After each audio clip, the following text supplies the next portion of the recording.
سوال ہے کہ اکثر یہ لوگ شیعہ فرقے والے جو کہتے ہیں کہ جب باغ فدق کا معاملہ ہوا تو حضرت ابو بکر نے حضرت فاطمہ رضی اللہ تعالیٰ عنہ کو دینے سے انکار کر دیا تھا، کیونکہ وہ پیغمبر کی وہ ملکیت ہوتی ہے، اور جب وہ دنیا سے رخصت فرما جاتے ہیں تو پھر وہ ٹرسٹ میں آ جاتا ہے، آئی گیس ایسا کچھ ہے۔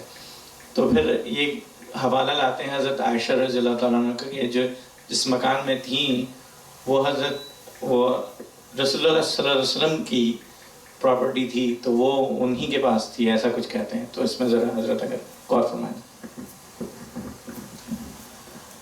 سیدنا ابو بکر صدیق رضی اللہ تعالیٰ عنہ نے رسول اللہ صلی اللہ علیہ وسلم کی وراثت تقسیم نہیں کی، کیونکہ رسول اللہ صلی اللہ علیہ وسلم کی حدیث ہے کہ نحن معاشر الانبیاء لا نورث درہما ولا دینارا ولکن العلم، کہ ہم انبیاء کا گروہ اپنے وراثت میں درہم و دینار دنیا نہیں چھوڑتے بلکہ علم چھوڑتے ہیں۔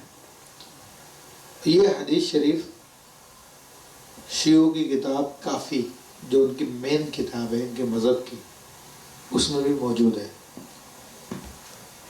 حضرت ابو بکر صدیق رضی اللہ تعالیٰ نے جب حضرت خاتون جنت کو یہ بتایا تو آپ کو بات کی سمجھ میں آ گئی، اور آپ نے پھر تقاضا نہیں کیا، اور اسی بات کے مطابق آپ نے اپنی بیٹی کو بھی وراثت نہیں دی، ورنہ بیوی کا 8واں حصہ ہوتا ہے میاں کی وراثت میں جب اولاد ہو تو، اور اولاد نہ ہو تو 4تھا حصہ ہوتا۔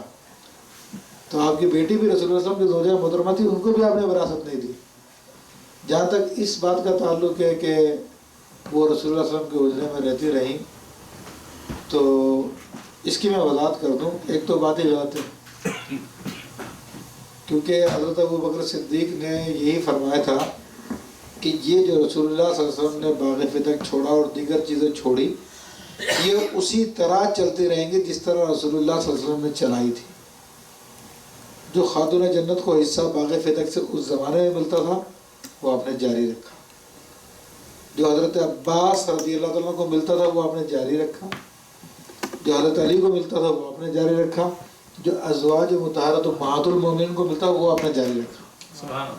جو رسول اللہ صلی اللہ علیہ وسلم نے تقسیم کی تھی وہ آپ نے جاری رکھی ہے۔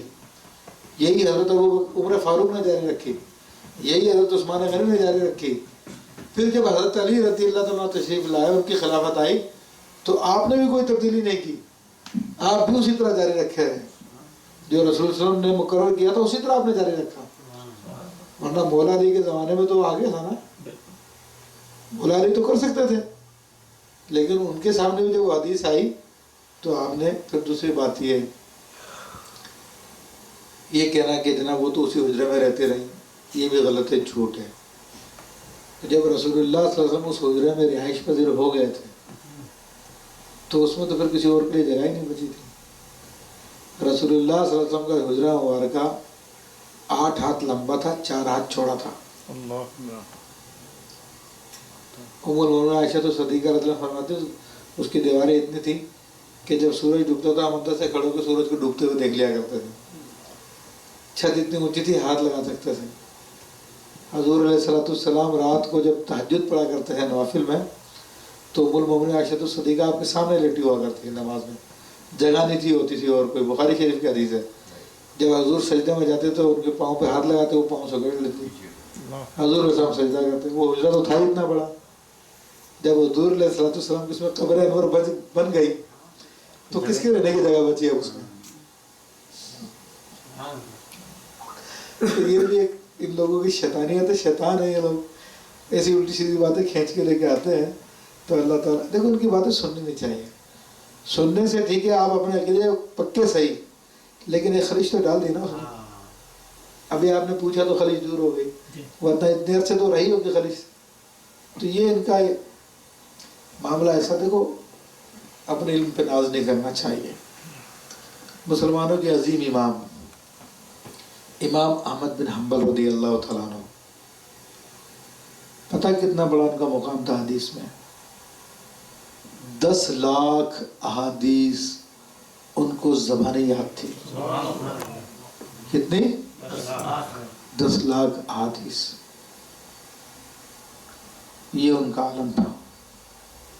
فقہ حنبلیہ کے بانی ہیں، اپنے گھر پہ تشریف فرما تھے تو دو بد مذہب آ گئے اس زمانے کے جو بد مذہب تھے، آپ سے کہنے کا حضرت ہم آپ سے بات کرنا چاہتے ہیں. آپ نے کہا میں تم لوگوں سے بات نہیں کرنا چاہتا.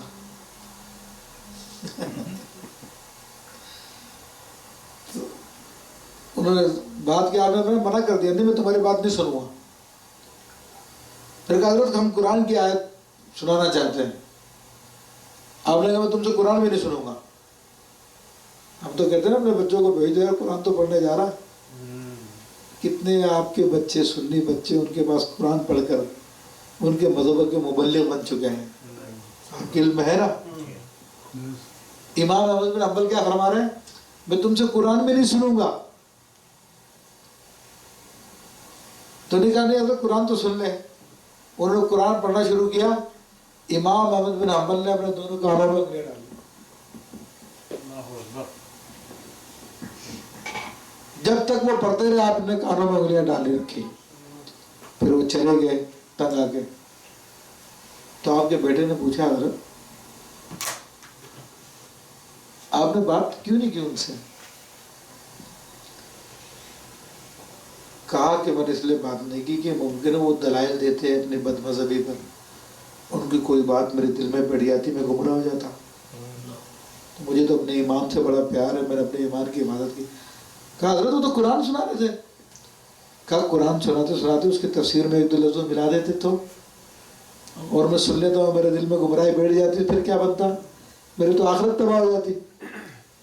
تو یہ ہمارے بزرگوں کا طریقہ ہے جو علم کے پہاڑ تھے. اور ہم کیا ہیں پھر ہمیں کتنا تکبر ہے. نہیں جی ہم تو سب کی سنتے ہیں، ہمیں تو پتہ ہے کہ صحیح اور غلط کیا ہے. اللہ تعالیٰ ہمیں گمراہی سے بچائے. السلام علیکم و رحمۃ اللہ.